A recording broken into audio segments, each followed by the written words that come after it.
श्री कृष्णा श्री कृष्णा श्री कृष्णा श्री कृष्णा।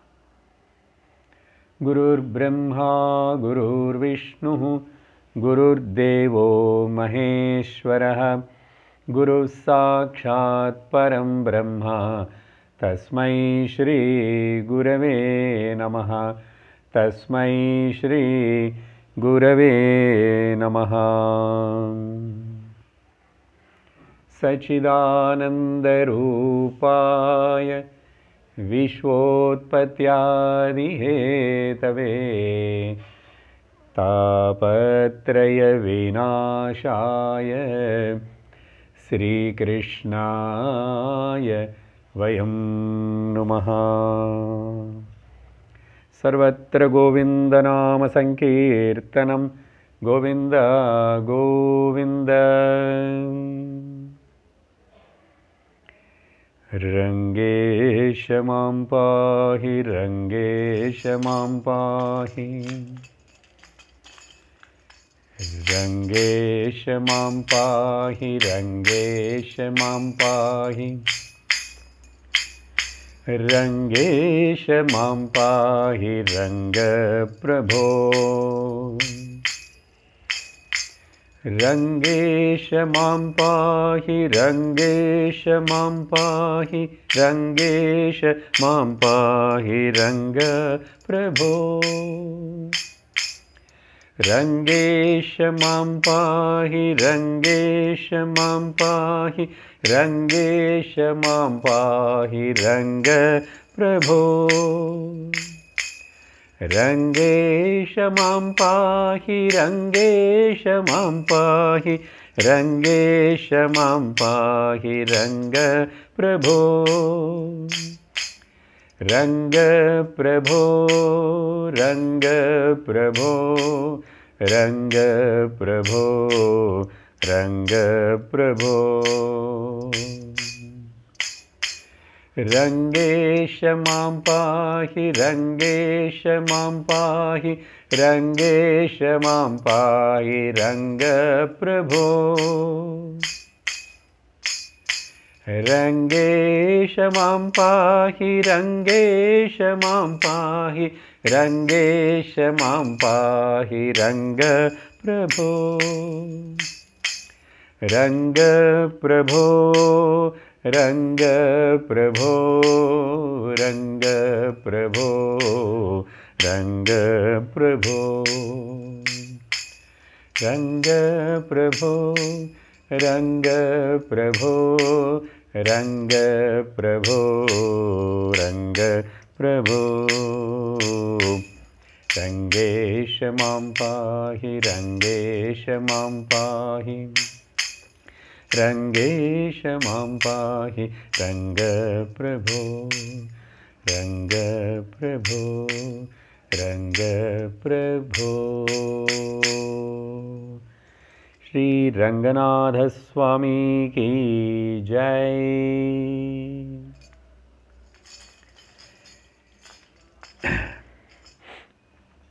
हरि ओम तत्सत्। श्रीमद्भागवत महापुराणं తృతీయ స్కందం. మనుషుని యొక్క దుఃఖమునకు కారణము వాడి యొక్క అజ్ఞానము. అప్పుడు మనుషుడి యొక్క సుఖమునకు ఆనందమునకు కారణము జ్ఞానము. అప్పుడు ఈ అజ్ఞానం అనే వ్యాధి తొలగిన దుఃఖము పోగును. ఈ అజ్ఞానం అనే వ్యాధికి మందు ఇచ్చేటువంటి డాక్టర్ గారు ఈ భాగవత మహాపురాణము. అప్పుడు ఆ భాగవత మహాపురాణం అనే డాక్టర్ గారు ఇచ్చేటువంటి మందు ఏమిటంటే, అజ్ఞానం అనేది నీ స్వరూపము నీకు తెలియకపోవటమే అజ్ఞానం అనే వ్యాధి. నువ్వు నిజముగా ఎవరు అని నీకు తెలియకపోవటమే ఈ అజ్ఞానం అనే వ్యాధి. కాబట్టి ఈ అజ్ఞానం అనే వ్యాధి పోవాలి అంటే నిన్ను నువ్వు తెలుసుకోవాలి. నీకు ఇంకొక పేరు ఆత్మ, నీకు మరొక పేరు బ్రహ్మము, నీకు మరొక పేరు పురుషుడు. కాబట్టి నీ ముందు కనిపించేటువంటి నువ్వు ఉపయోగించేటువంటి ఈ శరీరము, ఈ ప్రపంచము ప్రకృతి. ఆ ప్రకృతికి పేరు అనాత్మ.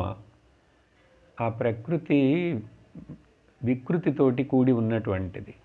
కాబట్టి ప్రకృతి అంటే ఏమిటి తెలుసుకోవాలి.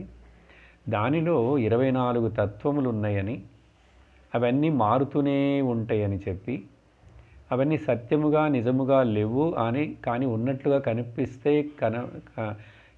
కనిపించేట్లు చేస్తుంది ఆ ప్రకృతి మాయ. కాబట్టి దానిని నువ్వు గుర్తించి నువ్వు ఎవరు అని తెలుసుకో, నేను ఎవడను అని తెలుసుకో. ఇది మందు. ఈ మందు నీకు పని చేయాలంటే ఈ జ్ఞానం అనే మందు, దానికి ముందు నీ లోపల నీ యందు ముందుగా ఈ మందు పని చేయుటకు నీ యందు ఈ గుణములు ఉండాలి. వీటిని నువ్వు మొదట అర్థము చేసుకొని, పోయిన సత్సంగమునందు మనము కపిల భగవానుడు వాళ్ళ అమ్మగారైనటువంటి దేవహూతికి చేస్తున్న ఉపదేశమునందు భక్తి యోగము, భక్తిని బాగా ప్రాక్టీస్ చేస్తూ ఉండాలి, భక్తి చూపిస్తూ ఉండాలి. ఆ భక్తి ఎలాంటిది ఏమిటనేది ఇప్పుడు ఈరోజు వివరిస్తారు. ఆ భక్తి చేస్తున్నప్పుడు వైరాగ్యముతో కూడినటువంటి, జ్ఞానముతో కూడినటువంటి భక్తి చేయాలి. ఆ తరువాత యమ నియమములను అభ్యాసము చేయాలి. శ్రద్ధ అనేటువంటిది నీకు చక్కగా నీ యందు ఉండాలి. భగవంతుడు అన్నిటికీ కారణము పరమాత్మ అని చెప్పి నీ మనసులో పరమాత్ముడికి అంకితమయ్యే భావన ఉండాలి. ఇవన్నీ నీకు రావాలి, నీలో కలగాలి అని అంటే నువ్వు నా కథలను వింటూ ఉండాలి, శ్రవణము చేస్తూ ఉండాలి. ఆ తర్వాత సర్వభూతముల యందును సమమైనటువంటి భావముతో ఉండు. అన్నిటి యందును పరమాత్ముడైనటువంటి నేను మాత్రమే ఉన్నాను అని చెప్పి ఎవరితోటి మనుషులు ప్రాణులతోటి విరోధము పెట్టుకోవద్దు. ఆ తర్వాత నీ యొక్క ఇంద్రియములన్నిటినీ బాగుగా నియమంలో పెట్టుకో, వాటిని కంట్రోల్లో ఉంచుకోవాలి. మౌనముగా ఉంటుట, ఎక్కువగా మాట్లాడకుండా ఉంటూ నీ యొక్క వాగింద్రియమును రసనేంద్రియమును రెండింటినీ నువ్వు బాగా నిగ్రహించుకో. నీ ధర్మము ఏ ఊరిలో ఏ ఇంటిలో ఎక్కడ ఉన్నావో, స్త్రీగానో పురుషుడుగానో బ్రాహ్మణుడుగానో క్షత్రియుడిగానో వైశ్యుడిగానో శూద్రుడిగానో ఎట్లా ఉన్నానో పర్వాలేదు, నీ ధర్మమును నువ్వు అక్కడ చక్కగా పాటిస్తూ చేస్తూ ఉండు. అలాగే జీవితము నడుస్తూ ఉన్నప్పుడు ఈ సాధనలతోటి ఎప్పుడు ఏ రోజు మనకు ఏమి లభిస్తుంది, సుఖము వస్తుందా దుఃఖము వస్తుందా, లాభము వస్తుందా నష్టము వస్తుందా అనేది మనకు తెలియదు. కాబట్టి ఏది ప్రాప్తిస్తే దానిని ఈశ్వరుడు యొక్క ప్రసాదముగా అనుకొని సంతోషముతో ఉండుట అలవర్చుకో, తృప్తితోటి ఉండుట అలవపరుచుకొని, ఆహార విషయంలో చాలా జాగ్రత్తగా మిత భోజనము చేస్తూ సోంబేరితనమును పెంచుకోకుండా నువ్వు అలా ఏకాంతములో నివసించుట, ఏకాంతముగా జపము చేయుట, ధ్యానము చేయుట, భగవత్ చింతనము చేయుట, లేక సత్సంగమునందు నువ్వు పాల్గొంటేనే నువ్వు ఏకాంతంలో ఉన్నట్టే. అలాంటి చేస్తూ మనస్సును శాంతముగా ఉంచుకుంటూ ఎప్పుడు కూడా మనశ్శాంతిని ఏ కారణము చేత కూడా నువ్వు కాంప్రమైజ్ అవ్వకూడదు. Never compromise with the peace of your mind. నీ యొక్క శాంతి యొక్క తాళం చెయ్యి ఎదురు వాళ్ళ జేబులో పెట్టకూడదు, నీ దగ్గర ఉండాలి. మిత్రభావముతోటి, కరుణభావముతోటి అందరి యందు అలా ప్రవర్తించు, జీవించు. ఇవన్నీ నువ్వు ఆచరిస్తూ ఉంటే, వీటిలో కొన్ని నువ్వు ఆచరిస్తున్నా కూడా మిగిలినవన్నీ నీకు వాటంతట అవిగా వస్తాయి. వచ్చి నువ్వు ఆధ్యాత్మికముగా ఈ అజ్ఞానమనే వ్యాధిని తొందరగా గుణపరుచుకుంటావు. ఇవన్నీ కూడా నీకు వైటమిన్ ట్యాబ్లెట్స్ లాంటివి. ఇవన్నీ వైటమిన్ ట్యాబ్లెట్సే. ఇంకా మెయిన్ యాంటీబయాటిక్ లాంటిది ఏమిటంటే బ్రహ్మజ్ఞానము చెప్పాలి. ఈరోజు దానిని మనకు బోధిస్తారు. ఆ తర్వాత ఈరోజు చూడు, ఇవన్నీ కూడా మనము పోయిన సత్సంగమునందే చూసాము. మొత్తము 18 చక్కటి దైవ సంపత్తులు చెప్పారు. వీటిని ఎంతవరకు మనం వాటిని ఆచరించగలిగితే అంత మంచిది. ఈరోజు తర్వాత శ్లోకంలో చూస్తున్నాము. సానుబంధే చ దేహేస్మిన్ న కుర్వన్న సదాగ్రహం జ్ఞానేన దృష్టతత్వేన ప్రకృతే పురుషస్య చ. దేహ అభిమానమును, జీవ అభిమానమును వదిలిపెట్టవలయను. కాబట్టి ఈ దేహమునకు సంబంధించినటువంటి బంధువుల మీద, వారసుల మీద, ఇవన్నీ నావి అనే భావము, నేను శరీరం అనే భావము, ఇవన్నీ కలలో చూసేటువంటి మిథ్యా వస్తువులు లాంటివని జ్ఞాపకం పెట్టుకొని అభిమానం లేకుండా ఉండు. అభిమానం అంటే ఇవన్నీ నావి, సొంతము అని అనుకోవద్దు. ఏదో కొంతకాలానికి వెకేషన్స్కి మనం ఇక్కడ వచ్చాము, ఈ లోకమునకు కొంచెం కాలమే ఉంటాము, వీసా అయిపోయిన తర్వాత వెళ్ళిపోతాం. కాబట్టి ఇది ఏది కూడా నీకు సొంతము కాదు, శాశ్వతము కాదు, కానీ ఉపయోగించుకో, వాటితో ఉండు అని చెప్పి ఈ జ్ఞానముతోటి ఈ విధముగా జ్ఞానమును దర్శించి, జ్ఞానేన దృష్టతత్వేన, పురుషుడు ప్రకృతికి భేదమేమిటి అని తెలుసుకొని, ఆ తత్వమును తెలుసుకొని నువ్వు ఇలా జీవించు అని చెప్పి, సో దేహ అభిమానము అజ్ఞానమునకు ఒక కారణము. జీవుడు నేను అని చెప్పి అనుకుంటూ అభిమానపడుతూ నేను కర్తృత్వము, కర్తను, నేను భోక్తను అనుకోవటం మరొక అజ్ఞాన కారణము. ఆ తర్వాత శ్లోకమునందు చెప్తున్నారు, అప్పుడు ఏం చేయాలి? నివృత్తబుద్ధ్యవస్థానః దూరీభూతాన్యదర్శనః ఉపలభ్యాత్మన ఆత్మానం చక్షుషేవార్కమాతృధృకు.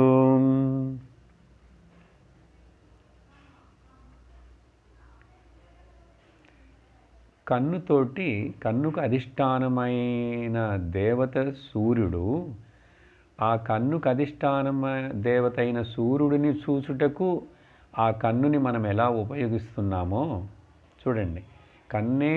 కన్నుకే అధిష్టాన దేవత సూర్యుడు. ఆ సూర్యుడిని చూడాలంటే ఈ కన్ను ఉపయోగించాలి, బయట ఉన్నటువంటి బాహ్యమైన సూర్యుడిని.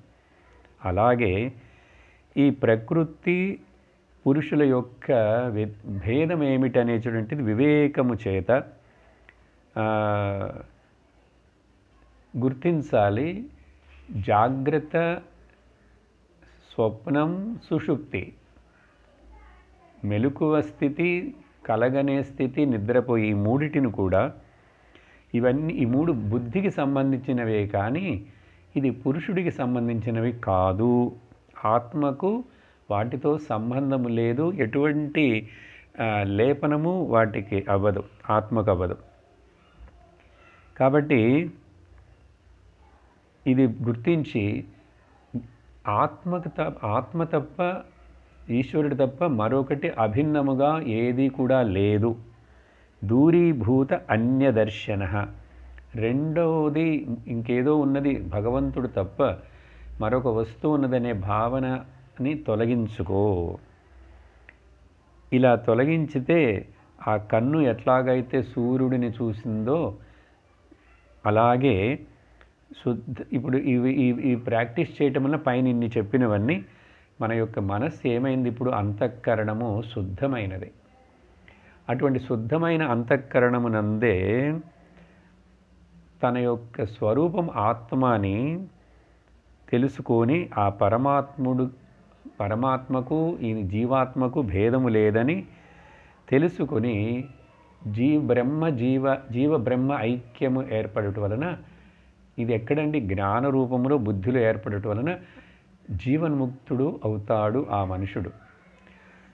ఆ జీవన్ముక్తి స్థితి ఇక్కడ బతికుండంగానే ఈ శరీరంలో నేను శరీరం కాదని తెలుసుకొనుట, ప్రకృతి యొక్క స్వభావము ఇలాంటిది వికృతి అని తెలుసుకొని ఆ ప్రకృతితోటి పురుషుడికి ఎటువంటి సంబంధము లేదు.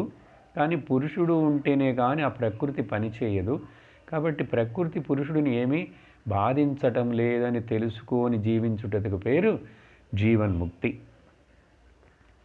కాబట్టి అలా చెప్పి ఇప్పుడు అంటే వ్యాధి పోయినది, నువ్వు జీవన్ముక్తుడు అయినావంటే నీకు దుఃఖము లేదు, మరలా ఇంకొక శరీరం వస్తుందనేటువంటి భయము లేదు, సంసారము కంటిన్యూ అవుతుందనేటువంటి ఆలోచన కూడా ఇంకా అవసరం లేదు చెప్పి ఆ తర్వాత ఈ అంతఃకరణం అని చెప్పాము కదా, మనుషుడు ఎప్పుడైతే ఈ శరీరమును వదిలేస్తాడో మరొక శరీరమునకు వెళ్ళేది ఎవరప్పుడు? ఆత్మ అంతటా ఉన్నది. కానీ ఈ అహంకారముతోటి తను పోషించి పెంచి పెద్దది చేసినటువంటి ఆ సూక్ష్మ శరీరము, దానికి పేరు సటిల్ బాడీ అంటారు, దానికి పేరు లేక లింగదేహము అంటారు. ఆ లింగదేహం అనేటువంటిది కేవలము భావన అండి. మనస్సు అంటేనే థాట్స్. ఆ మనస్సులోనే అంతఃకరణము అని 4గా విభజించి చెప్తున్నాము, మనోబుద్ధి చిత్తహంకారం అని. ఇదంతా మైండ్ యొక్క 4 రకములైనటువంటి ఫంక్షన్సే. అప్పుడు మైండ్ అంటే కేవలం థాట్సే కదా. అప్పుడు ఆ థాటే ప్రయాణం చేస్తుందంటే మరొక శరీరమునకు వెళ్ళి అక్కడ మరలా ఆ థాట్స్ని మరలా ఆ వాసనలను అక్కడ కర్మలను తీర్చుకొనుటకు అక్కడ మరలా ఇంకొక దేహములో వెళ్ళి చేరుతుంది. ఇదంతా భావనతోటి జరిగేటువంటిది. కాబట్టి ఈ అంతఃకరణము కూడా మరి అప్పుడు సూక్ష్మ శరీరము నశిస్తే కానీ అది లేకుండా పోతే కానీ నీవు పరమాత్మ స్వరూపం అని తెలుసుకోలేవు, అఖండమైనటువంటి సత్ అని. అప్పుడు ఉపాధి, ఈ జీవుడు అనేటువంటిది పరమాత్మనే. కానీ ఈ శరీరం అనే ఉపాధి, విజ్ఞానమయ కోశం అనే ఉపాధి అంటే దానిని ఆ ఆ పరికరమును ఉపయోగించుకుంటూ దాంట్లో ఉంటూ నేను ఇంతవరకే నేను ఇదేనని అనుకోవటం. ఉపాధి అంటే మన యొక్క స్వతంత్రమును స్వరూపమును కట్టుపరిచి కంచె వేసి బంధించినట్లుగా చేసేది పేరు ఉపాధి. అప్పుడు తెలుసుకోవాలి, ఎప్పుడు ఉపాధి వదిలేసి ఈ ఉపాధి నాకు సంబంధం లేదు, ఈ ఉపాధి మూలముగా నేను వ్యక్తమవుతున్నానే కానీ ఈ ఉపాధి నా యొక్క నిజమైన స్వరూపము కాదు, ఇది నాకు అవసరం లేదు, ఉపాధి లేకుండా కూడా నేను ఉంటాను, నేను ఎప్పుడూ ఉన్నాను, నేను సత్స్వరూపముగా ఉన్నాను, నేను చిత్ స్వరూపముగా అంటే ఉనికి ఎరుకుగా ఉన్నాను అని తెలుసుకొని ఈ మరి ఉపాధులన్నీ చుట్టూ ఉండే అనేక మనుషులు, వాళ్ళ శరీరాలు, వాళ్ళ ఉపాధులు, ఇవన్నీ కూడా కనిపించే జగత్తు మొత్తం కూడా ఇది కేవలము కలలో కనిపించే ఒక కల్పితమైన మిథ్య లేదు, కనిపిస్తున్నది అని చెప్పి తెలుసుకొని, కానీ ఈ మిథ్యా ప్రపంచము జగత్తు ఎక్కడ కనిపిస్తున్నది, ఎవరి మీద కనిపిస్తున్నది, దేని వలన కనిపిస్తున్నది అంటే అద్వితీయమైనటువంటి అఖండమైనటువంటి నేను నేను అని అనిపిస్తున్న ఆత్మ ఉన్నది, బ్రహ్మ దానికి పేరు, నువ్వే అది. అప్పుడు ఆ అద్వయమైన బ్రహ్మమును నేనని తెలుసుకుంటే నేను తప్ప మరొకటి వస్తువు లేదు, ఆ నేనే ఈ జగత్తు మొత్తముగా ప్రకటనమవుతున్నానని తెలుసుకుంటే వాడికి ఇంకా ఈ ముక్తి ఏర్పడినట్లే అని చెప్పి అటువంటి సాధకుడు ముని అవుతాడు, ఋషి అవుతాడు, జీవన్ముక్తుడవుతాడు అని చెప్పి అద్వయ సిద్ధాంతమును ఇక్కడ ప్రతిపాదించి ఒక చిన్న శ్లోకములో దానిని చెప్పారండి. ముక్తలింగం సదాభాసం అసతి ప్రతిపద్యతే సతో బంధుమసశ్చక్షు సర్వానుస్యూతమద్వయం. ఇప్పుడు నేను చెప్పిన విషయమే ఈ శ్లోకం యొక్క అర్థం. ఆ తరువాత అప్పుడు నేను అని అంటున్నారు కదా, నేనంటే బ్రహ్మం అంటున్నారు. ఆ బ్రహ్మమైన నేను శుద్ధ చైతన్యం అని చెప్పబడుతుంది. చైతన్యం జ్ఞానస్వరూపముగాను ఉనికి స్వరూపముగాను ఎరుక స్వరూపముగాను ఉన్న నేను. దీనికి చక్కటి ఉదాహరణ చెప్తూ మరి ఇప్పుడు ఈ జీవుడు అనేటువంటిది ఈ శరీరములో ఇక్కడ ఉండి భావిస్తున్న వీడెవరు, ఇదేమిటి? ఇక్కడ బింబ ప్రతిబింబ విషయాన్ని వాదనం అంటారు. దీన్ని బింబ ప్రతిబింబ వాదమును చక్కగా అర్థమయ్యేటట్టు చెప్తున్నారు ఇక్కడ. యథా జలస్థ ఆభాసః స్థలస్తేవావదృశ్యతే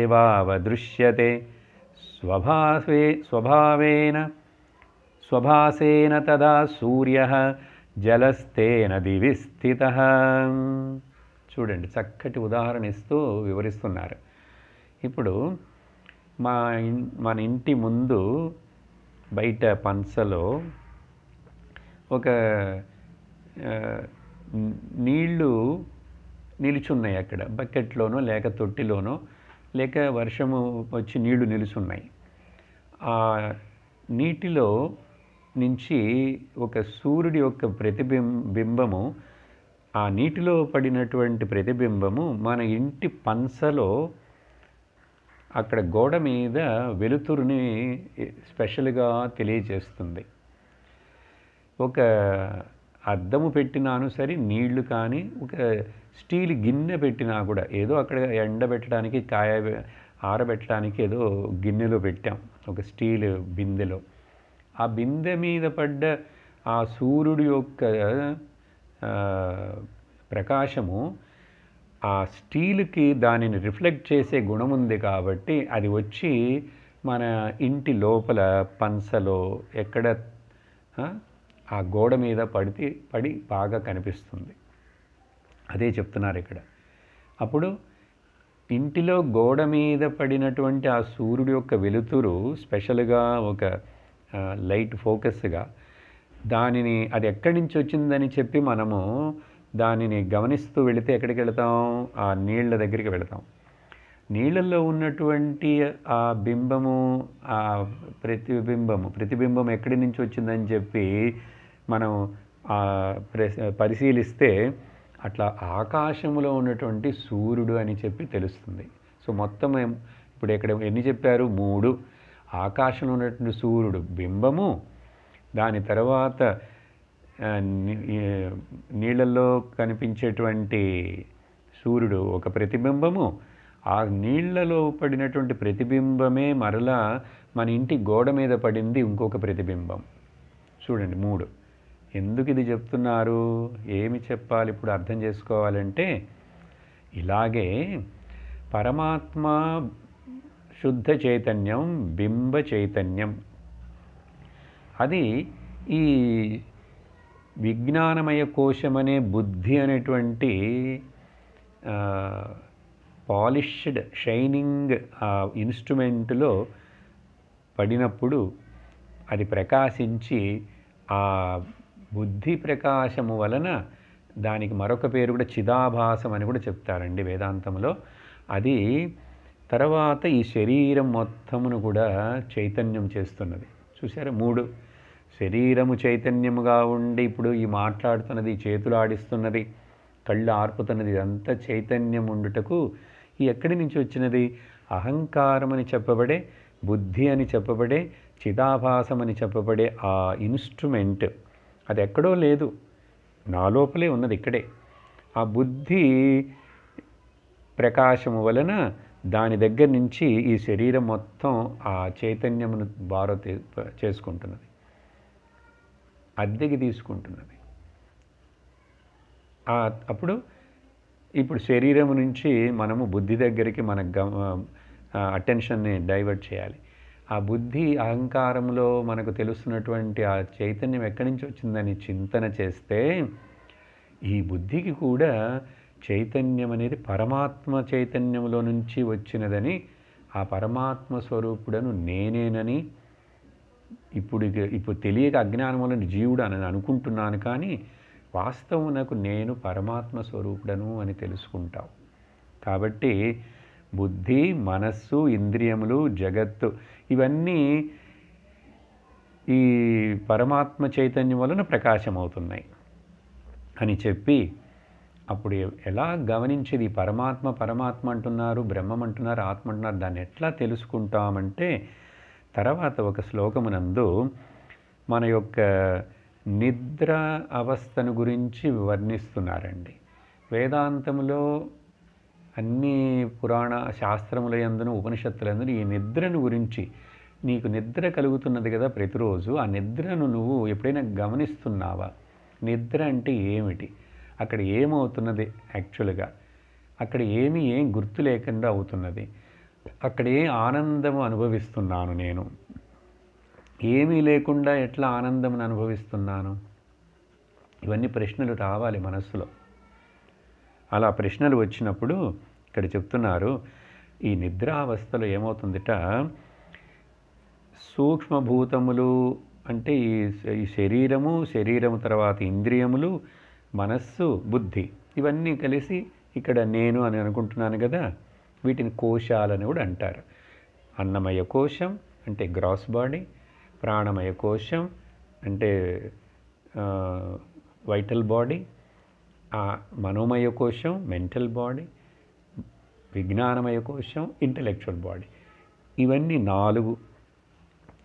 ఇవన్నీ కూడా వ్యక్తం అవ్వకుండా, ప్రకటించకుండా అవ్యక్త స్థితికి వెళతాయిట, అన్మానిఫెస్టెడ్. అట్లాంటి స్థితికి వెళ్ళినప్పుడు సూక్ష్మ అవస్థ, అప్పుడు ఏమవుతుంది? అవన్నీ విలీనమవుతున్నాయి, అక్కడ నిద్ర వస్తుంది. నిద్ర వచ్చినప్పుడు ఇవన్నీ ఉన్నట్లుగా తెలియటం లేదు, విలీనమవుతున్నాయి. కానీ బయట మెలుకుతో ఉన్నవాడికి మన శరీరం కనపడుతుంది వాడికి, కానీ నా శరీరం నాకు తెలియలేదే నిద్రలో, నా శరీరం మీద వస్త్రం ఉన్నదా లేదా అని తెలియలేదే. కాబట్టి ఏం చెప్పబోతున్నారు ఈ శ్లోకమునందు? ఇలా ఇవన్నీ కూడా సూక్ష్మమైనటువంటి అన్మానిఫెస్టెడ్ స్టేట్కి వెళ్ళినప్పుడు కూడా అక్కడ నిద్రించకుండా ఈ అహంకారం లేని ఈ స్థితిని ఆత్మస్వరూపమైన నేను నిద్రించను. ఆత్మ నిద్రపోదు, నిద్రపోయేది ఈ ఉపాధులన్నీ. అవన్నీ వెళ్ళి ఆ సూక్ష్మమైన ప్రకృతిలోకి వెళ్ళిపోయి ఎక్కడో అణిగిపోతున్నాయి.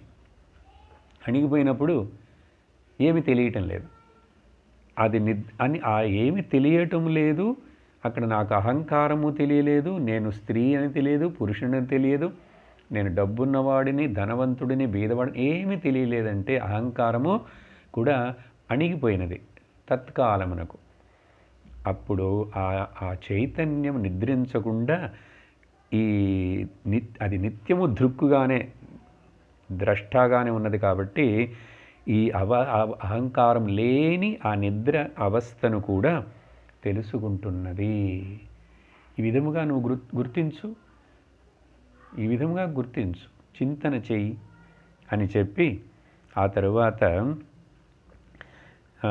కానీ ఒక ఉదాహరణ ఇస్తున్నారు. ఈ నిద్రలోకి వెళ్ళిన తర్వాత వీడు ఏమనుకుంటున్నాడు? తర్వాత లేచిన తర్వాత మనుషుడు అన్నీ కూడా ఏమి తెలియకుండా అయిపోయినది, కాబట్టి డబ్బులుని పోగొట్టుకున్నవాడు ఎంత బాధపడతాడు, తననే కోల్పోయినట్లుగా. ధనము కోల్పోయినవాడు అంతా తననే కోల్పోయినాడు, నేను ఇంక జీవించలేదు, నేను లేను అని నష్టపోయినాడని అంత దుఃఖపడినట్లు, కంగారు పడినట్లుగా ఈ అజ్ఞానంలో ఉన్నవాడు, ఈ చింతన చెయ్యని వాడు ఏమనుకుంటాడు, నిద్రలో నేను లేకుండా పోయాను. ఇప్పుడు నేరుగా అడిగితే నిద్రలో మీరు ఉన్నారా లేదా అంటే ఎవరైనా ఎట్లా ఉన్నావు చెప్తావంటే ఏమీ చెప్పలేం. ఆ నిద్రలో కలిగినటువంటి అనుభవమును మాటలతోటి ఎవ్వరూ వర్ణించలేరు. పెద్దగా చెప్తే గొప్పగా ఏమిటంటే, నేను ఏమిటంటాడు, అలిసిపోయి బాగా నిద్రపోయినప్పుడు ఒక మొద్దులాగా పడుకున్నాను. ఓకే, ఒక పడగొట్టిన చెట్టు ఏమంటారు, కట్టెలాగా పడుకున్నా నాకేమీ తెలియదు. I slept like a log, wood of log అని చెప్పంటాం. సో కానీ అక్కడ ఉన్నది సత్యం ఏమిటంటే, నువ్వు ఉన్నావు, ఆనందముగా ఉన్నావు, అహంకారం లేకుండా ఉన్నావు. తర్వాత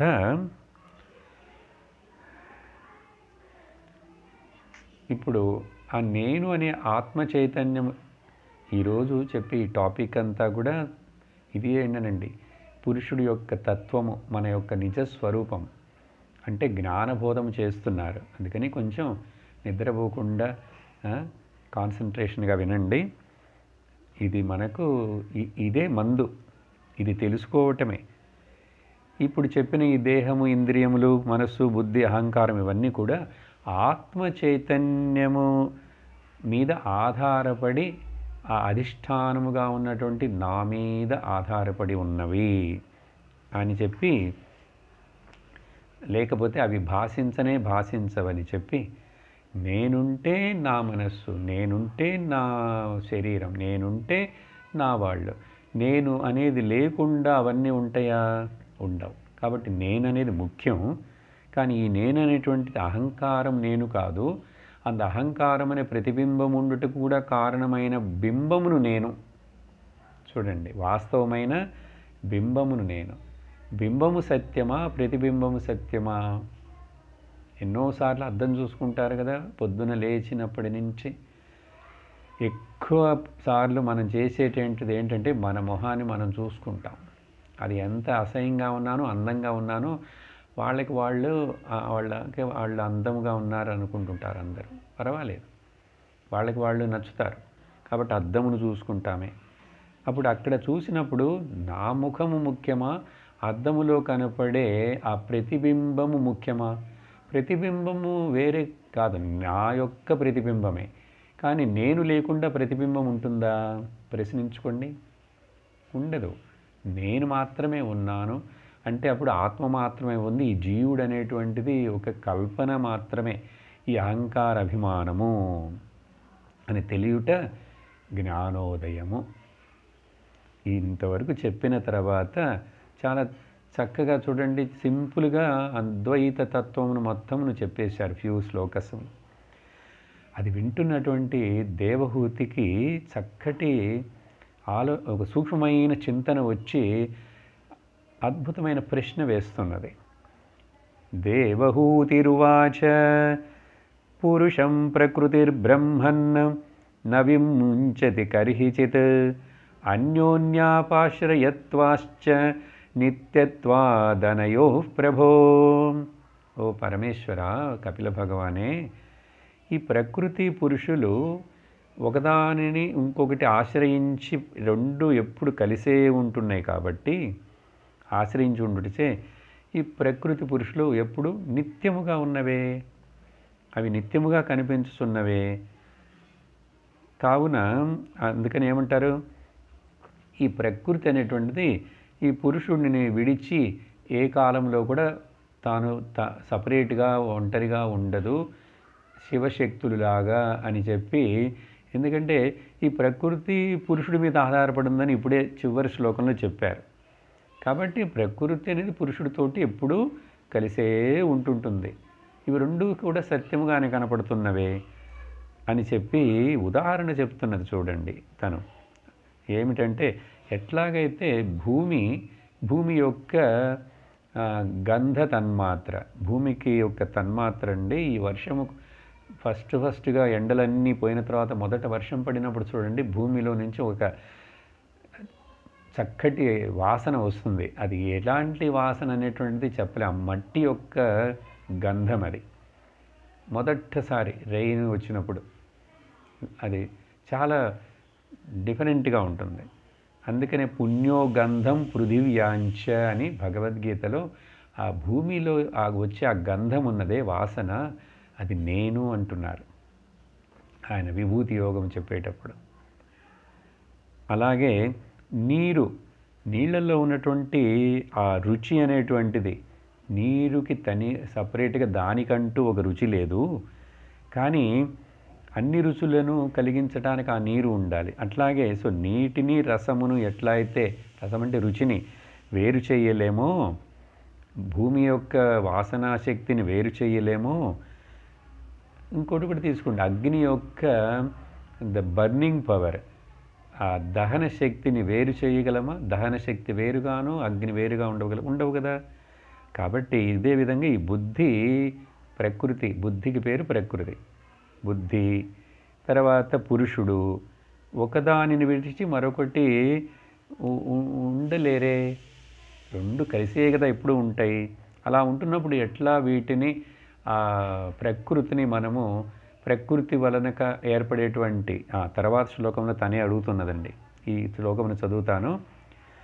అకర్తు కర్మబంధోయం పురుషస్య యదాశ్రయః గుణేషు సత్సు ప్రకృతేః కైవల్యం తేష్వతః కథం. ఇటువంటి సందర్భంలో పరిస్థితిలో పురుషుడు ప్రకృతి రెండు అంటుకొని కలిసే ఉంటుంటే, మరి ప్రకృతిలో ఇన్ని మార్పులు ఇవన్నీ జరుగుతున్నప్పుడు, ప్రకృతిలో గుణములు ఉన్నాయి, ఆ గుణాల్లో మార్పులు జరుగుతున్నాయి.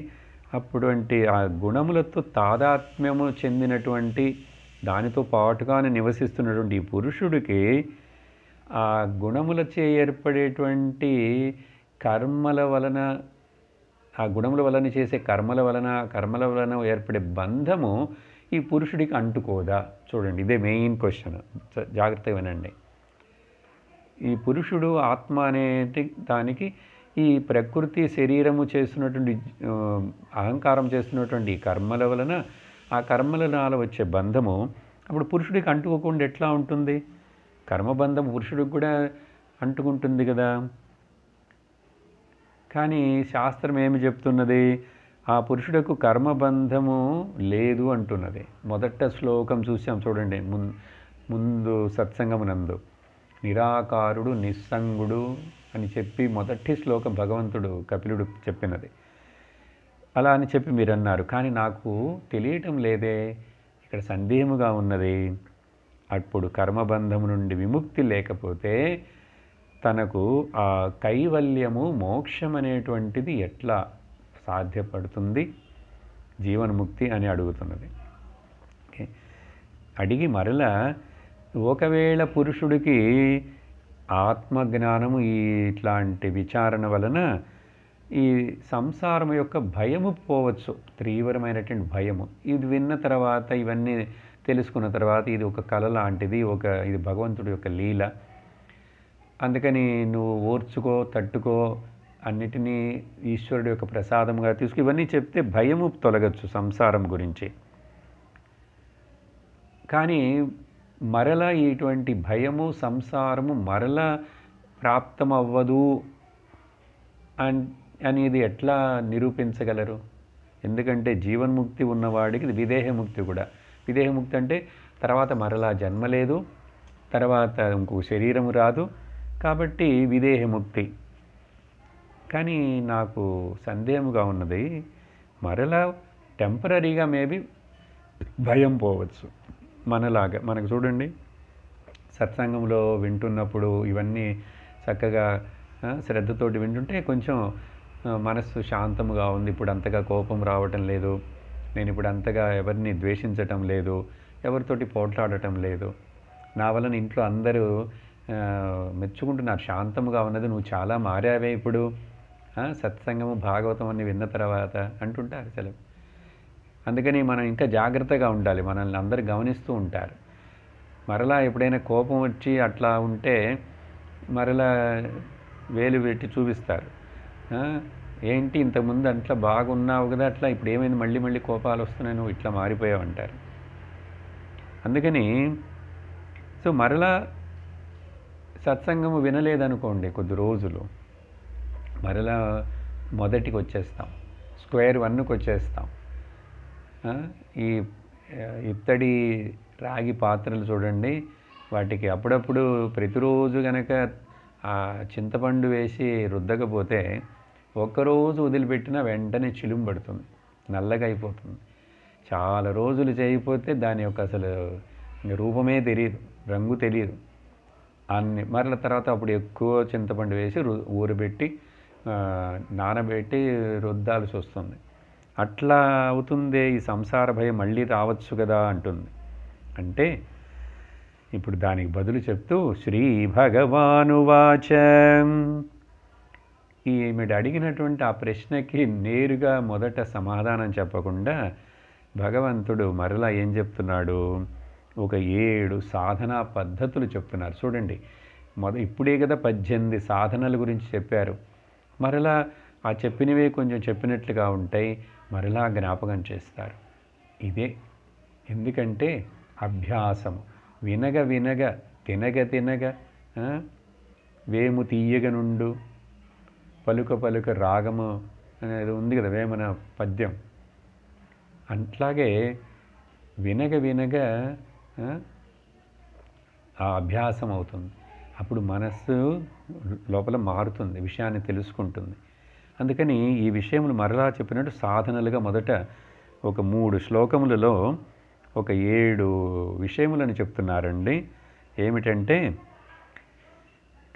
శ్రీ భగవానువాచ, మొదట ఈ సాధకుడు తను ఏ కర్మలు చేస్తున్నప్పుడు కూడా ఫలమును ఆశించకుండా, అంటే నిష్కామముతోటి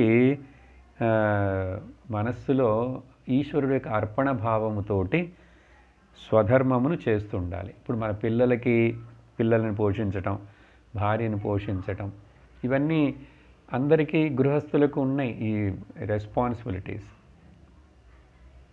కాబట్టి అవి ఆ రెస్పాన్సిబిలిటీ ఒక సమయం వరకు చేసి అవి చేస్తున్నప్పుడు ఇవి చేస్తే నాకు వీళ్ళు మరలా నాకు దీనికి బదులు చేస్తారు, ఇప్పుడు నేను చేయకపోతే వాళ్ళు చూడరు, ఆ పిల్లల తర్వాత బాగా సంపాదిస్తారు, బాగా చూసుకుంటారు, ఇవన్నీ ఏం ఎదురు చూడకుండా, ఎదురు ఆశించకుండా, నాకు ఇది డ్యూటీ కాబట్టి, నా ధర్మము కాబట్టి నేను చేస్తున్నాను, దీనిలో నాకు మంచి జరుగుతుందా చెడు జరుగుతుందా అని కాదు, ఈ ధర్మము చేయటం వలన నాకు మనస్సు ప్రశాంతంగా, నా యొక్క మనస్సు శుద్ధమవుతుంది అని చెప్పి ఇక్కడ ఆ విషయాన్ని స్వధర్మమును అనుష్ఠించాలి. అంటే వీలైనంత వరకు కామ్య కర్మలు చేయకూడదు, ఆశించి ఏది చేయకుండా నిష్కామంగా చేయటం. ఇది చాలా ఈజీ అయిన విషయం కాదండి, కానీ కొంచెం కొంచెం అలవాటు చేసుకోవాలి. నియమిత కర్మలు చేయాలి, నిషేధ కర్మలు చేయకూడదు. సకామ కర్మలని కొంచెం కొంచెంగా నిష్కామ కర్మలుగా మార్చుకో. పరిహార ప్రాయశ్చిత్త కర్మలని వదిలేసేయి, వాటి గురించి నువ్వు పరిహారం చేసుకోవాలి, ప్రాయశ్చిత్తం వాటి మీద పోవద్దు. చేసే కర్మలని నిష్కామంగా చేస్తే నీకు మంచి జరుగుతుంది. రెండో విషయం ఏం చెప్తున్నారంటే, చాలా కాలముగా ప్రతిరోజు అనేక కాలము, చిరకాలం అంటున్నారు, నా కథలను వింటుండాలి. భాగవతము విన్నదైనా మరలా వింటూ ఉండాలి, మరలా వింటుండాలి. ఈ మరలా అనేటువంటిది పునః పునః అభ్యాసం. ఎందుకంటే దానివలనే ఈ అనేక జన్మలుగా చేరుకున్నటువంటి ఈ మనసులోని ఆ శుద్ధమంతా కూడా, మలినమంతా పోతుంది, వాసనలన్నీ పోతాయి. అలా వినుట వలన నా మీద భక్తి, ఈ ఆత్మ మీద, పరమాత్మ మీద, ఆధ్యాత్మిక మార్గం మీద భక్తి బాగా బలమవుతుంది అంటున్నారు. తీవ్రంగా బలమవుతుంది. మూడోది, ఈ ప్రకృతి పురుషుల యొక్క యథార్థ స్వరూపమును ఏమిటనేది మరలా మరలా చింతిస్తూ మర్చిపోకుండా ఉండాలి నేను చెప్పింది. దానితో పాటుగా ఎక్కడైనా మరలా ఏదైనా లోక విషయములలో మనము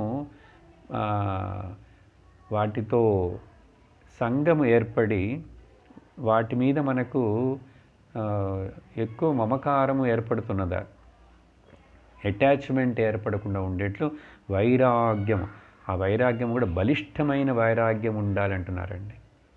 అత్యంత వైరాగ్యం, ఏదో శ్మశాన వైరాగ్యము, ప్రసూతి వైరాగ్యం అని చెప్పినట్లు ఏదో తత్కాలమునకు అట్లా వచ్చిపోయేది కాకుండా అన్నీ బాగున్నప్పుడు ఆ వైరాగ్యంతో ఉండాలి. కొన్ని మనకు అనుకూలంగా లేనప్పుడు వైరాగ్యం ఎప్పుడు అట్లా ఉండాలి. తర్వాత నీ శరీరమునకు, వయస్సునకు, ఆ సమయమునకు తగినట్టుగా వ్రతములను, నియములను పాటించుకుంటూ సాధన చేసుకోవాలి. ఎక్కువగా టూ మచ్గా టార్చర్ చేయకూడదు శరీరమును కానీ మనస్సును కానీ వ్రతముల పేరుతో. అందుకని బెటర్ టు మా స్వామీజీ చెప్తారు, ఉపవాసాలు ఇవన్నీ చేసుకోండి చేసేవాళ్ళు. కానీ ఆ ఉపవాసం పేరుతో ఉపవాసములు ఎక్కువ చేసే వాళ్ళకి కోపం ఎక్కువ వస్తుందండి. వాళ్ళు చాలా షార్ట్ టెంపర్గా ఉంటారు. అందుకని ఎందుకంటే మధ్యప్రదేశ్ని నింపుకో, ఉత్తరప్రదేశ్ని ఖాళీగా ఉంచుకోవచ్చు. నీ మధ్యప్రదేశ్ని నింపకుండా ఉంటే ఎప్పుడు కూడా వ్రతం చేసేటప్పుడు ఉపవాసాలు ఎక్కువ చేసి ఎసిడిటీ వచ్చి తర్వాత ఆ తిండి గురించి ఆలోచించి రేపు ఉపవాసం చేయబోతున్నాను కాబట్టి ఈరోజు ఎక్కువ స్పెషల్ తిని, లేకపోతే ఉపవాసం పేరులో మరలా బియ్యం గంజి పెట్టుకోవాలి, బియ్యం రవ్వతోటి ఉప్మా చేసుకోవాలి, అన్నం తినకూడదుట, కానీ బియ్యం రవ్వతో చేసిన ఉప్మా తినచ్చుట. చూడండి, ఇవన్నీ ఏదో పెట్టుకుంటారు. అది పెట్టుకొని ఉపవాసం అంటే అర్థమేమిటి? మనస్సు ఎక్కువసేపు వేరే కిచెన్, కుకింగ్, తిండి వీటిని ఆలోచించకుండా భగవంతుడి దగ్గర, అంటే నియర్ బై, భగవంతుని దగ్గరగా మనస్సు ధ్యానము జపములతోటి ఉండాలి. మనస్సు శరీరం యొక్క శక్తిని ఈ వంట చేయటము, తినటాలు, ఎక్కువ తింటే నిద్ర వచ్చేస్తుంది కాబట్టి ఒకరోజు అవన్నిటిని తగ్గించుకొని ఆ సమయమును, శక్తిని భగవత్ చింతనకు ఇవ్వు అని అర్థం. సరే, ధ్యానమును అభ్యసిస్తూ ఉండాలి. ఈ చెప్పిన విషయములను మరలా చింతిస్తూ వాటిని మననం చేసుకుంటూ భగవంతుడిని గురించి ధ్యానం చేయాలి. తర్వాత అండి, ఏకాగ్రమైన దృఢమైన చిత్తం ఉండాలి.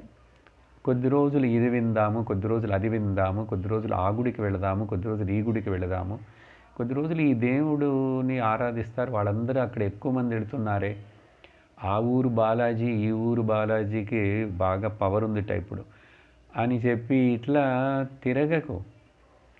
అన్ని చోట్ల భగవంతుడున్నాడు. నీ మనస్సు నీకు సహకరిస్తూ మనసు శుద్ధముగా ఉంటే అక్కడ భగవంతుడు ప్రకటనమవుతాడు. అందుకని మనం ఏం చేయాలంటే మన మూలముగా, మన యొక్క స్వభావములో ఆ భగవద్గుణములు ప్రకటనం అవ్వటమే భగవంతుడి దర్శనం అండి.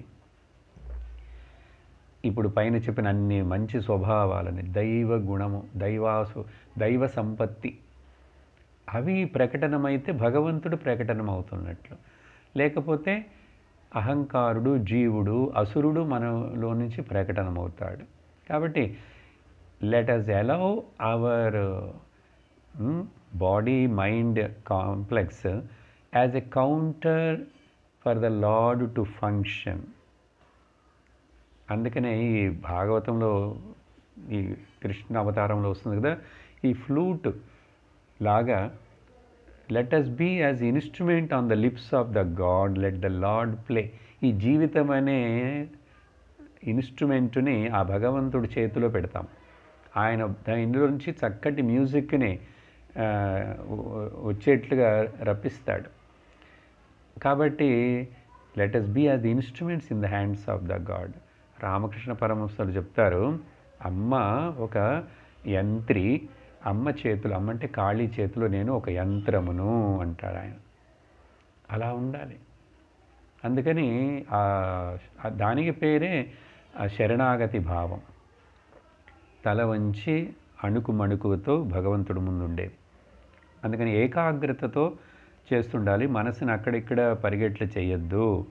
ఇలా చేస్తుంటే ఏమవుతుందట, ఈ జన్మలోనే ఒక ఉదాహరణ ఇస్తున్నారు ఈ శ్లోకములో. ఇక్కడ ఈ విషయం, ఎట్లాగైతే ఒక ఎండిపోయిన కట్టెలో అగ్ని పుడితే, అగ్ని ఉన్నది దాంట్లో కానీ వ్యక్తం అవ్వకుండా ఉన్నది, ఆ అగ్ని ప్రకటనమయ్యేట్లు ఏదైనా పరిస్థితి వస్తే ఆ అగ్ని ప్రకటనమయ్యి దేంట్లో నుంచి అగ్ని పుట్టిందో జాగ్రత్తగా వినండి, ఆ అగ్ని చూడండి ఆ కట్టెనే దహించేస్తుంది, కాల్చేస్తుంది.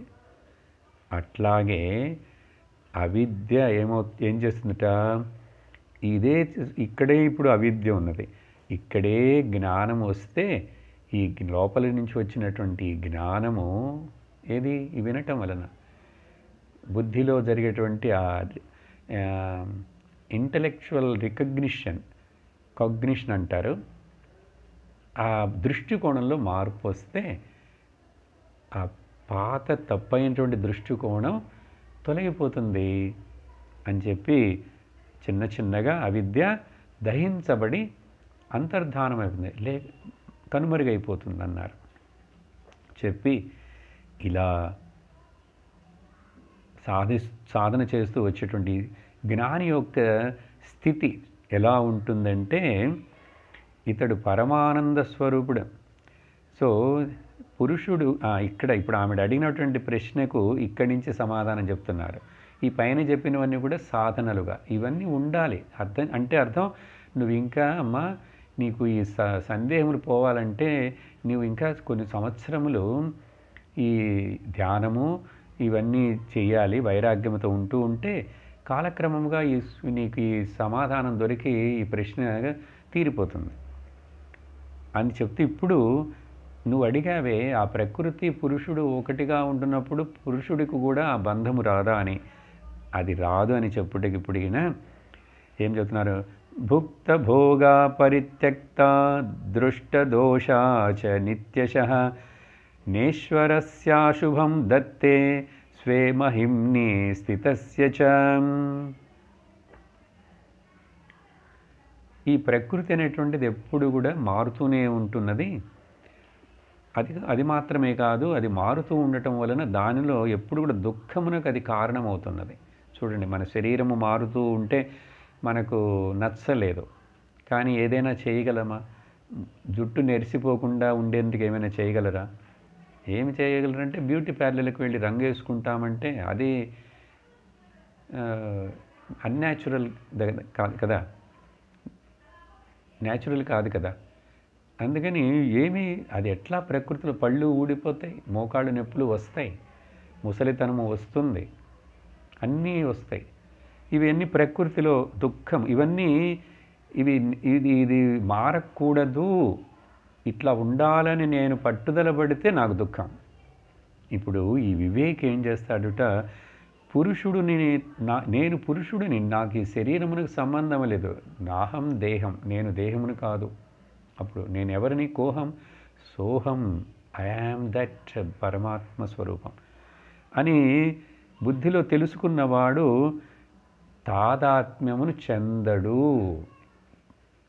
చూడండి, ప్రకృతి పురుషుడికి పక్కనే ఉన్నట్లుగా ఉంటున్నా, ఇప్పుడేమి ఈ మాట్లాడే నేను ఈ జ్ఞానమును బోధించాలి భాగవతంలో అని చెప్తున్నాను, లేక వినే మీరు శరీరంలో ఉండే కదా వింటున్నారు.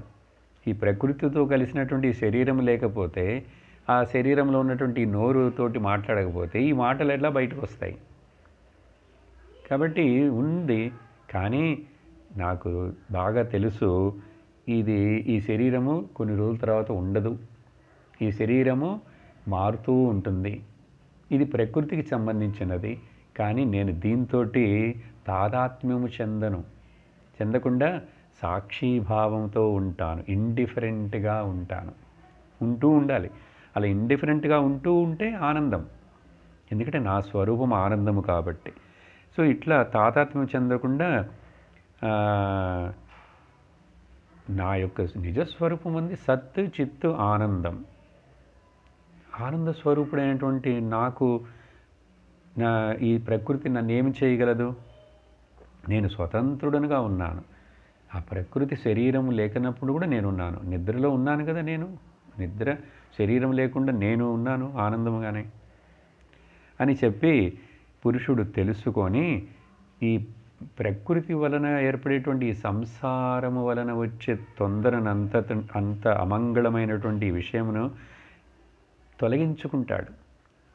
వాడికి ఒక్క బాధ కూడా కలిగించదు. జ్ఞానికి ఏ కలత చెందడు, దేని గురించి బాధపడడు. బయటికి ఏదో ఓదారుస్తున్నట్లు ఎమోషనల్గా వాళ్ళని పక్క వాళ్ళ కోసం అట్లా అయినా కూడా is very much strong emotionally self dependent. ఇది నేర్చుకోవాలి మనం ఆధ్యాత్మిక సాధనలో. ఫిజికల్గా మనము ఒకళ్ళ మీద ఒకళ్ళు ఆధారపడవలసి వస్తుంది.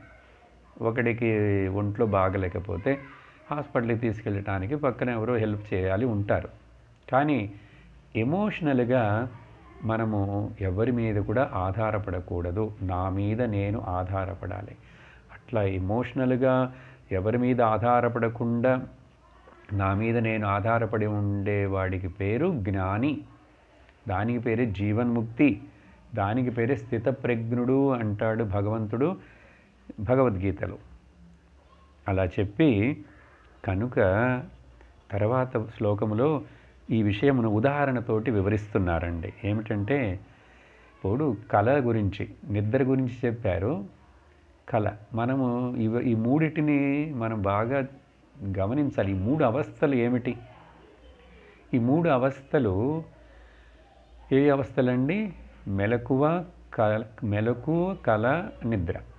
ఇవి వస్తూ ఉన్నాయి పోతున్నాయి, మారి మారి వస్తున్నాయి పోతున్నాయి. ఏమిటిది? ఇవన్నీ వస్తూ పోతున్నా కూడా మారకుండా ఉన్న నేను వేరే కదా. నేను వేరుగా ఉండబట్టే నాకు ఈ మూడు వచ్చిపోతున్నవి తెలుస్తున్నవి. నేను మారిపోతే ఇప్పుడు ఒక స్టేషన్లో ఒకడు ప్లాట్ఫామ్ మీద నిలుచొని ఉన్నాడు, చూస్తున్నాడు ట్రైన్లు వస్తున్నాయి పోతున్నాయి. కాబట్టి 11 గంటలకు వచ్చిన ట్రైన్ను చూశాడు, 11:30కు వచ్చిన ట్రైన్ను చూశాడు, 12 గంటలకు వచ్చిన ట్రైన్ను చూశాడు. ఎలా 3 ట్రైన్లు చూశాడు? వీడు ఏ ట్రైన్లు ఎక్కకుండా ప్లాట్ఫామ్ మీద ఉన్నాడు కాబట్టి సాక్షిగా అన్ని ట్రైన్లు వస్తున్నాయి పోతున్నాయి. అలాగే ఎగ్జాక్ట్లీ అలాగే. సరే, కళలో ఏమవుతున్నదిట? ఆ కళలో దృశ్యములన్నీ చూస్తాడా? అక్కడ చాలా దుఃఖమును కలిగించేటువంటివి, భయము కలిగించేటువంటివి ఇవన్నీ కలిగి కొన్ని సుఖము కూడా అనుభవిస్తాడు. సుఖము దుఃఖము రెండు వస్తాయి కళలో. కానీ అక్కడ అనుభవించినట్లుగా అనుభవిస్తున్నాడు, ఎక్స్పీరియన్స్ అయినట్లుంది. కానీ అదే మనిషి ఆ నిద్రలో నుంచి కళలో నుంచి లేచిన తర్వాత ఆ కళ అంతా కూడా కళ్ళ అంటే లేనిది, లేదది అని చెప్పి తెలుసుకుంటున్నాడా లేదా? అప్పుడు ఆ కళ వలన మోహం కలుగుతుందా? ఇప్పుడు ఉదాహరణకి ఒక తండ్రి గారు వాళ్ళ అమ్మాయికి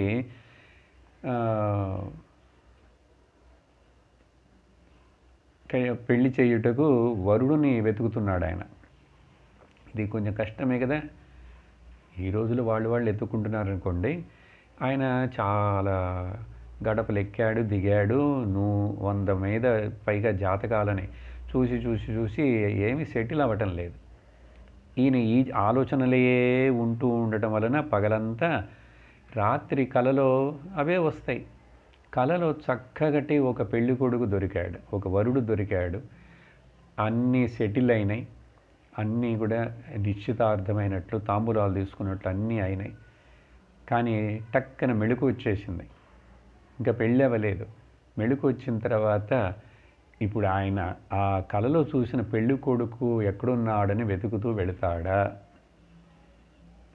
నవ్వు వస్తుంది కదా, జోక్గా ఉంది. కానీ ఏం వెళ్ళడంటే తెలుసు, మెలకు వచ్చిన వాడికి తెలుసు. కళలు చూసిన పెళ్లి కొడుకు నిజముగా ఇప్పుడు మెలకువలో పెళ్ళికి ఉపయోగపడడు.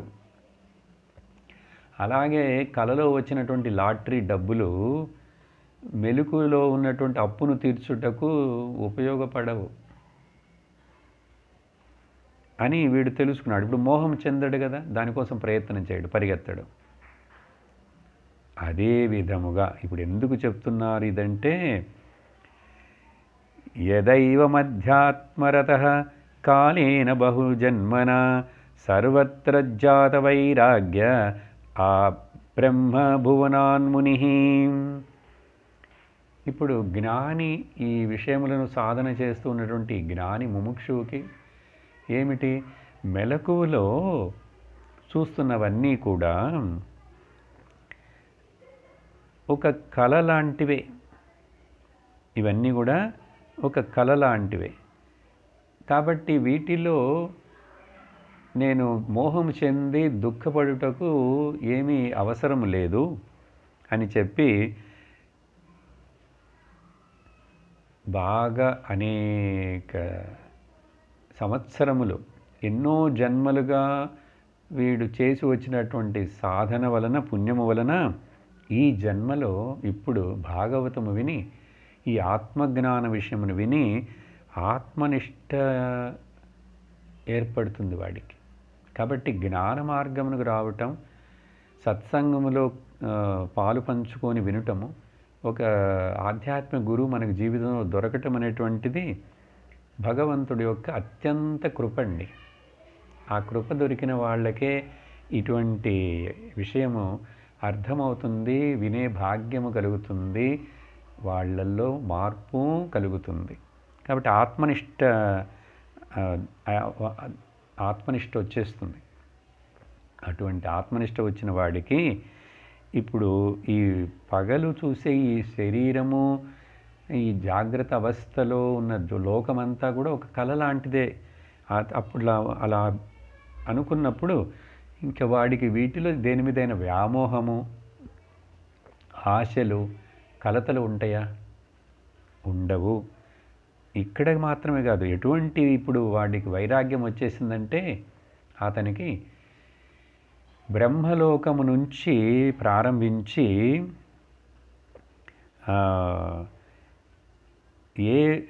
ఏ భోగము కూడా, ఏ లోకములో ఏ భోగము మీద కూడా ఆశ ఉండదు. ఎందుకంటే ఇక్కడ ఈ ప్రపంచము మెలకుతో ఉన్నప్పుడు ప్రపంచం ఎట్లా అయితే కళ అన్నామో, జ్ఞాని దృష్టిలో బ్రహ్మలోకము కూడా ఒక కళ లాంటిదే, స్వర్గము ఒక కళ లాంటిదే. అన్నీ కూడా ఇవన్నీ రిలేటివ్ వరల్డ్, రిలేటివ్ రియాలిటీలోకి వస్తాయి. ఇవేవి శాశ్వతము కాదు.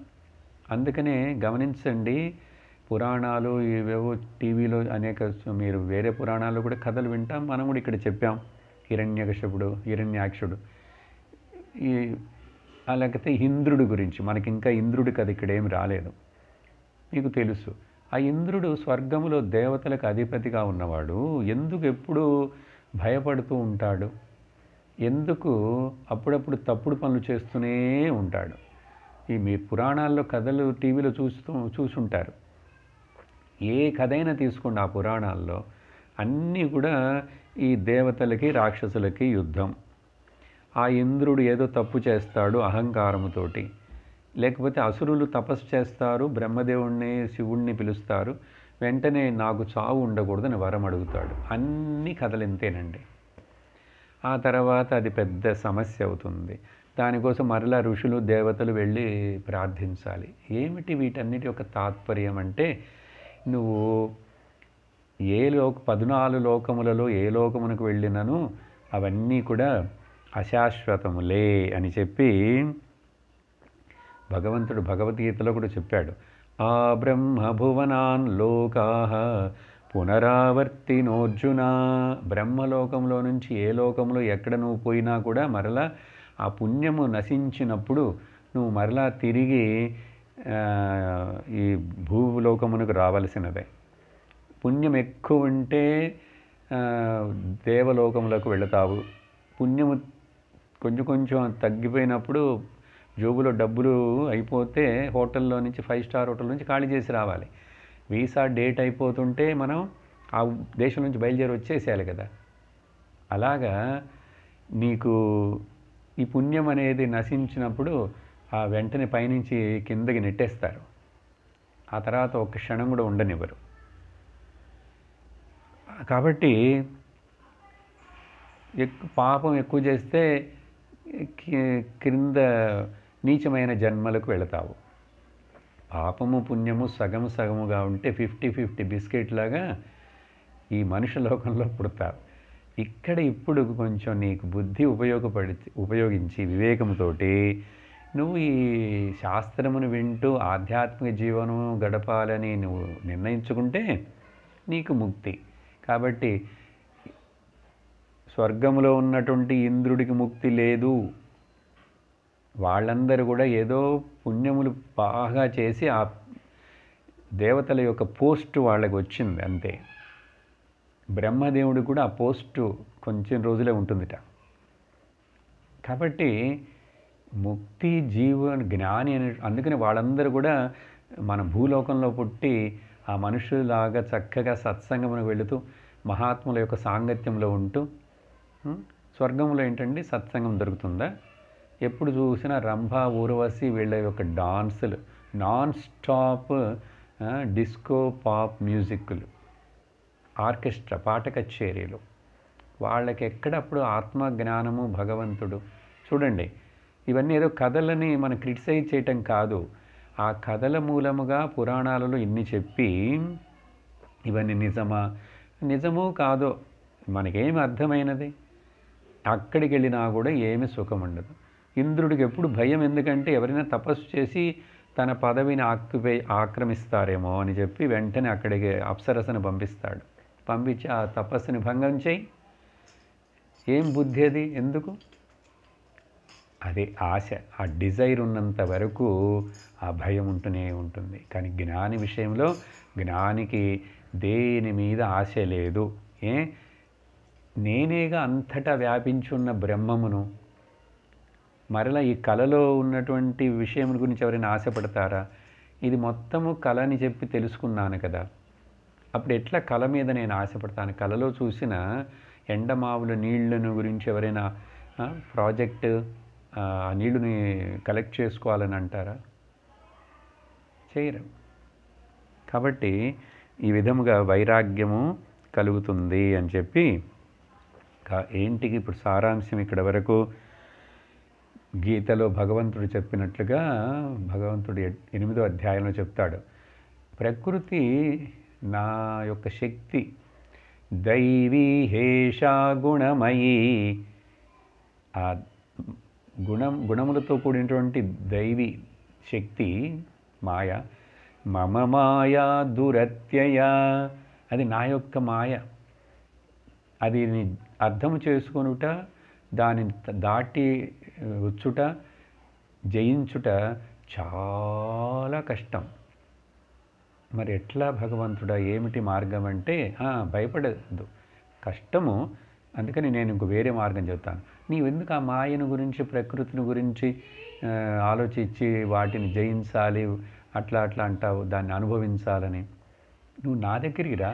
మామే వయే ప్రపద్యంతే, నువ్వు నా దగ్గరికి వచ్చావంటే మాయామేతాం తరంతితే, ఆ మాయలో నుండి నేను నిన్ను దాటిస్తాను. చూడండి ఎంత చక్కటి వాగ్దానం ప్రామిస్ చేస్తున్నాడు భగవంతుడు. నమ్మారా మార్గం ఉంటుంది, నమ్మలేదా అధోగతి. నమ్మాలి, భగవంతుడు చెప్తున్నాడు. ఇలా నమ్మి ఎంతోమంది దాంట్లో ఆ గమ్యమును చేరారు. ఏదో గుడ్డితనముగా నమ్మటమే కాదు, మహాత్ములు మహాపురుషులు జ్ఞానులు చెప్తున్నారు. కాబట్టి అలా చెప్పి ఇప్పుడు అలాంటి ఒక వాగ్దానమునే భగవంతుడు ఇక్కడ తర్వాత శ్లోకంలో చెప్తున్నాడండి. ఏంటంటే మద్భక్త ప్రతిబుద్ధార్థః మత్ప్రసాదేన భూయస నిశ్రేయసం స్వస్వం స్థానం కైవల్యాఖ్యం మదాశ్రయం.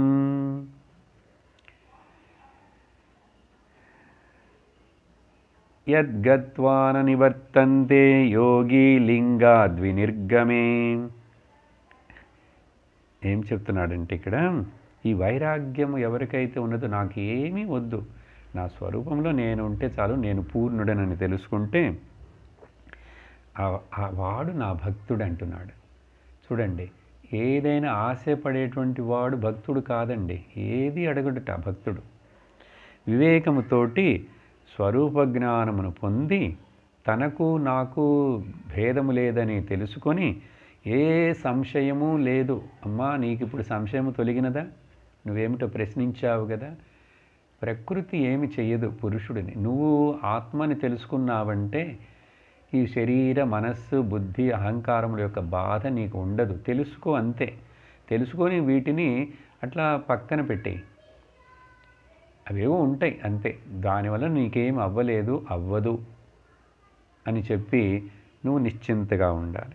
సో సంశయాలు ఉన్నంత వరకు కూడా అండి ఆధ్యాత్మిక మార్గంలో ముందుకు వెళ్ళలేం. కానీ వస్తుంటాయి మొదట్లో, వినగ వినగ వినగా సందేహములన్నీ తీరును. అట్లా ఆ తర్వాత నా యొక్క అత్యంత అనుగ్రహము చేత, చూడండి ఈ మాట నేను మీకు కొన్నిసార్లు ఆల్రెడీ చెప్పున్నాను. భగవంతుడి అనుగ్రహం మనకు లభించినది, భగవంతుడి యొక్క కరుణా కటాక్షం మన మీద కురుస్తున్నది అంటే ఏమిటి అర్థం? ఎట్లా తెలుస్తుంది? ఎలా తెలుసుకోగలం? బాగా కోట్లు డబ్బులుంటే భగవంతుడి కృప ఉన్నట్ల, లేక మంచి ఆరోగ్యంగా ఉంటే మాత్రమే భగవంతుడి కృప ఉన్నట్ల, లేక చక్కటి అందమైన దేహం ఉంటే భగవంతుడి కృప ఉన్నట్ల కాదు. అవన్నీ తుచ్చం, అల్పమైనవే. కానీ నా యొక్క అనుగ్రహము అంటే ఏంటో తెలుసమ్మా? తత్వజ్ఞానమును తెలుసుకోవాలని ఒక మనుషుడికి, ఒక జీవుడికి ఆశ కలిగిందంటే అది నా యొక్క అనుగ్రహము మాత్రమే అంటున్నాడు భగవానుడు. చాలా ముఖ్యమైన పాయింట్ అండి. ఈ విషయాన్ని శాస్త్రంలో చెప్పబడింది.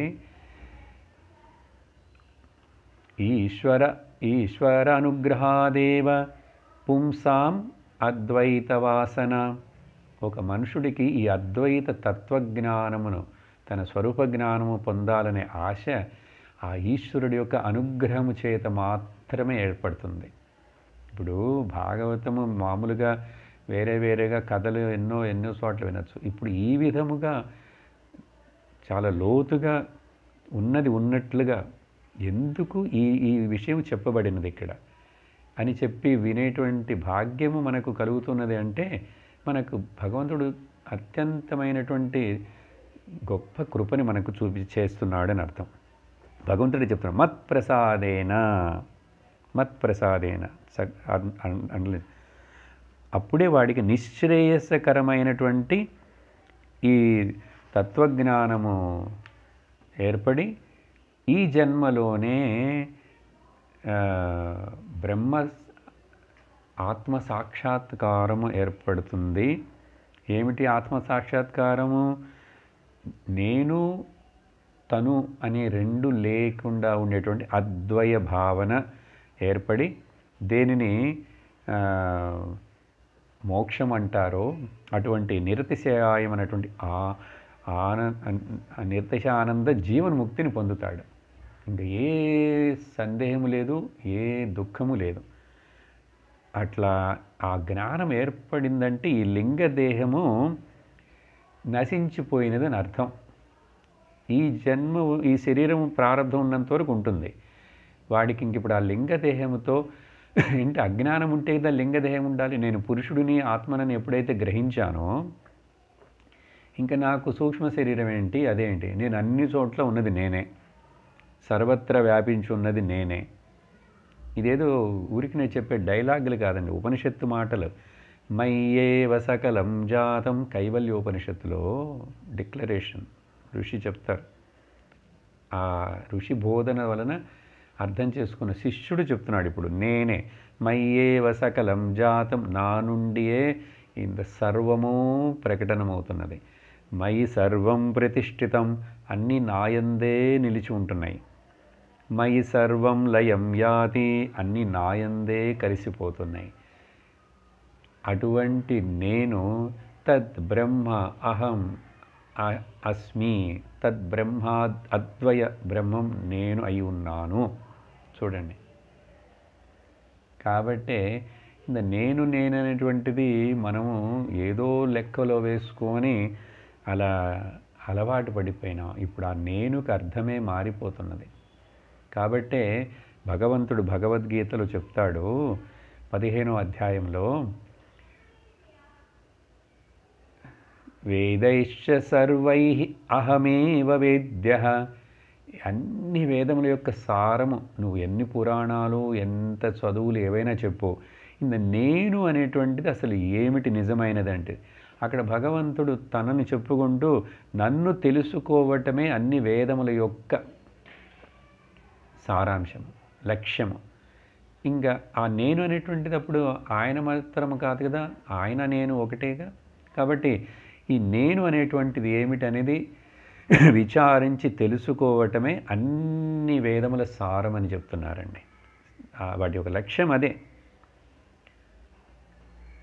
అని చెప్పి, వీడికి ఇప్పుడు జన్మ ఉండదమ్మా, నీకు సందేహం ఇప్పుడు తీరిపోయిందా నేను చెప్పింది చెప్పి, ఈ అధ్యాయంలో చివరిగా ఒక శ్లోకంలో ఇట్లా ఆధ్యాత్మిక యోగము ఇవన్నీ చేసేటువంటి మనుషుడికి అనేక సంవత్సరాలు అలా చేస్తున్న వాడి కొంతమందికి ఈ ప్రకృతి యొక్క శక్తులైనటువంటి అష్టసిద్ధులు వాటికి ప్రకటనమయ్యే అవకాశం ఉందండి. అందరికీ ప్రకటన అవ్వాలా, ఆ అష్టసిద్ధుల కోసం మనము ప్రయత్నం చేయాలంటే అక్కరలేదు.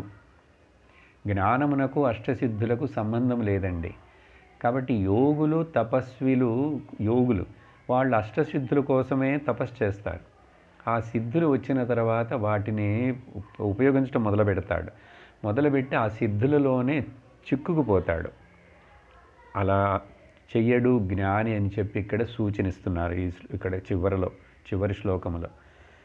కాబట్టి ఎంతో కష్టంతోటి సాధించే ఆ యోగ సిద్ధులన్నీ కూడా రావచ్చు ఎవరికైనా అంటే ఈ మార్గములో ప్రయత్నించి సాధన చేసేవాడే. కానీ ఈ ఆత్మజ్ఞానుడు మోక్షము పురుషార్థమని తెలుసుకునేటువంటి ఇతడు ఆ సిద్ధులు అన్నీ కూడా ప్రకృతిలో భాగములే కదా అవన్నీ. ఏమి సిద్ధులు కావాలి, ఏమిటి సిద్ధి? నీ శరీరంలో 9 రంధ్రాలు ఉండి కూడా గాలి లోపల నుంచి బయటికి వెళ్ళటం లేదంటే ఇదే పెద్ద సిద్ధి. ఒక చిన్న బొట్టు లాగా ఉన్నటువంటి ద్రవం ఒక పిల్లవాడుగా అమ్మ పొట్టలో నుంచి బయటికి వస్తున్నదంటే అదే పెద్ద సిద్ధి, మ్యాజిక్ అదే. వేరే మ్యాజిక్ ఏం కావాలి? కాబట్టి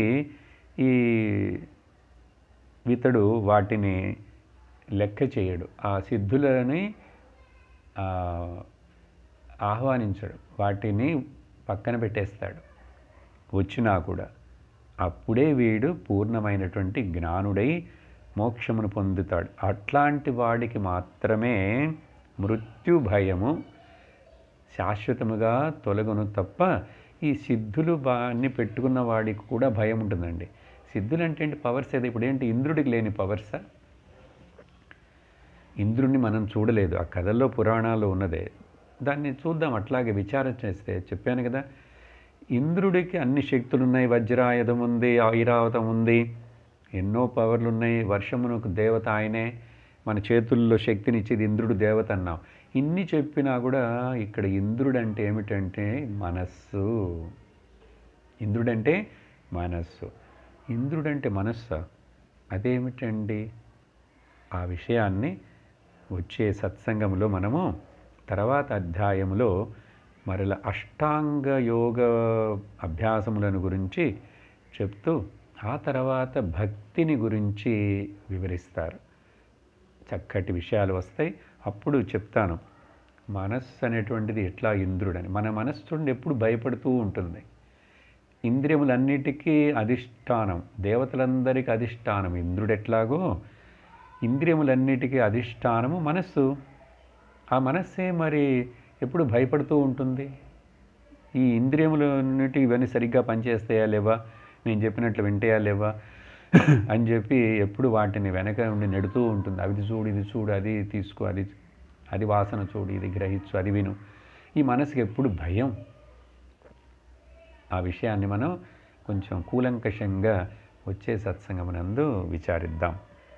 ఓం ఆనందం, ఓం ఆనందం, ఓం ఆనందం, ఓం ఆనందం, ఓం ఆనందం సచ్చిదానందం, ఓం ఆనందం బ్రహ్మానందం, ఓం ఆనందం ఆత్మానందం, ఓం ఆనందం కృష్ణానందం, ఓం ఆనందం అమృతానందం. ఓం నమః శివాయ, ఓం నమః శివాయ, ఓం నమః శివాయ, ఓం నమః శివాయ, ఓం నమః శివాయ, ఓం నమః శివాయ. సర్వత్ర గోవిందనామ సంకీర్తనం, గోవింద గోవింద. ఓం లోకాః సమస్తాః సుఖినో భవంతు, లోకాః సమస్తాః సుఖినో భవంతు, లోకాః సమస్తాః సుఖినో భవంతు. ఓం శాంతి శాంతి శాంతి. హరి ఓం. శ్రీ గురుభ్యో నమః. హరి ఓం.